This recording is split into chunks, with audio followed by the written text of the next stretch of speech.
যতটা পড়ালেখা গুরুত্ব যত দরকার আছে ওরকমই গল্প ওর এগুলো দরকার আছে। কারণ গল্প ছাড়া মাইন্ড ক্রিটিক্যাল ভাবতে পারেন না। পড়ালেখাতে আমরা হিস্ট্রি পড়তে পারি, এর মধ্যে মাইন্ড ইনক্রিজ হয়, আর গল্প থেকে ক্রিয়েটিভ অফ মাইন্ড বেরোয়। সেই জন্যে গল্পটা অনেক দরকার। গল্প লেখা, পড়ার লেখা এগুলো খুবই দরকার। ওটা আমার মনে হয় বাচ্চারা যতটা এর মধ্যে ইনভলভ থাকবে ওরা অত ক্রিয়েটিভ মাইন্ড কাজ করতে হবে। আমি ছোটোদেরকে বেশি এনকারেজ করতে বলবো, কারণ ছোটোবেলা থেকে আগে লিখতে হ্যাবিট থাকে, তখনই আমি বড়ো গিয়ে লিখতে পারবো। ছোটো থেকে হ্যাবিট না হয় লেখার, আর বই পড়ার হ্যাবিট না থাকে, তাহলে বড়ো হয়ে আমি লিখতে পারবো না। Suspense is a critical mind.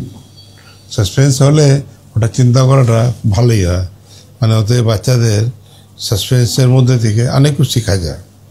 যে সাসপেন্সে তাহলে বই দেখতে গেলে, বই পড়তে গেলে আগে থেকে মানে হিন্টসটা নিয়ে very tough and very critical mind, এটা খুবই ভালো হয় আগে সাসপেন্সটা। আমি সাসপেন্সের উপর বেশি কাজ করতাম। হাসি গল্প থাকলে মনে হেলথও ভালো থাকে না, মাইন্ডটাও ক্লিয়ার হয়ে যায়। এক মিনিটে আপনি হাজার চিন্তা আপনার হাসি মুখ থেকে বেরিয়ে যায়, তো হাসি সবসময় বেটার।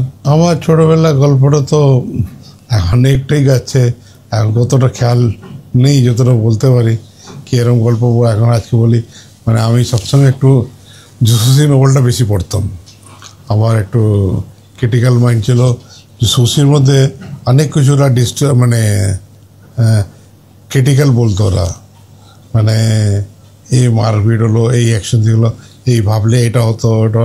তো আমার এগুলো ক্রিটিক্যালটা পড়তে গেলে খুব ভালো লাগতো ডিস্টেলের মধ্যে, মানে গল্পের মধ্যে আমি ওদিকে একটু বেশি মনটা লাগতো। ছোটোবেলায় শিখেছি, যা স্কুলে পড়েছি ওটা হয়তো বেশি কাজে লাগছে, মানে গল্প থেকে যেগুলো শিখেছি ওটা বেশি কাজে লাগছে। পড়ালেখা থেকে শিখেছি, ওর থেকে পড়ালেখাতে আমি জানতে পারছি হোয়াট ইজ দ্য কাল।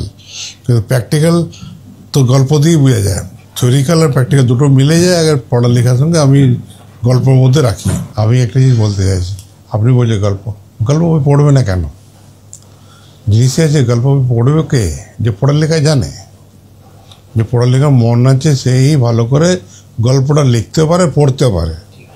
যার আবেগটাই নেই, পড়ালেখার মধ্যে ইচ্ছে না গল্প পড়তে পারে না পড়ালেখা পড়তে হয়, যে পড়তে পারে সেই গল্প লিখতে পারে।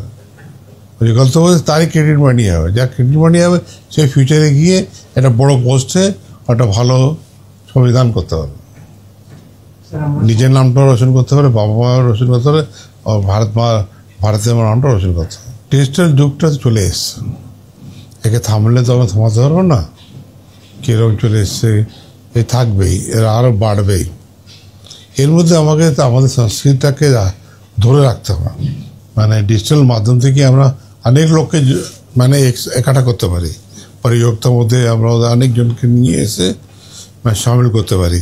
আর আগের যুগে পেপারে হতো, তো পেপার যেতে আসতে সময় লাগতো। ডিজিটাল এখন অ্যাড্রেস সাথে সাথেই আমার কাছে চলে আসছে, মানে 10 মিনিট 5 মিনিটও লাগে না, মেসেজটা আমাদের কাছে চলে আসে, 2 মিনিটের মধ্যে মেসেজ চলে আসে। পড়ালেখার সিস্টেম ঠিক আছে, মেন হচ্ছে কে পড়াচ্ছে ও কে পড়ছে।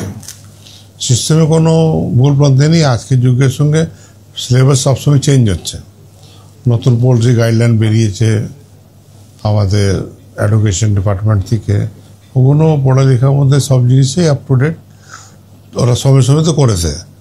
জিনিসে কতটা টিচাররা নিয়ে বাচ্চাদের মধ্যে দিচ্ছে, ওটাই হচ্ছে একটা যে কতটা নিতে পারছে। মন দিয়ে আগে বাচ্চারা পড়ে, তাহলে আমার মনে পড়ালেখা সিস্টেমে কোনো খুব ত্রুটি নেই।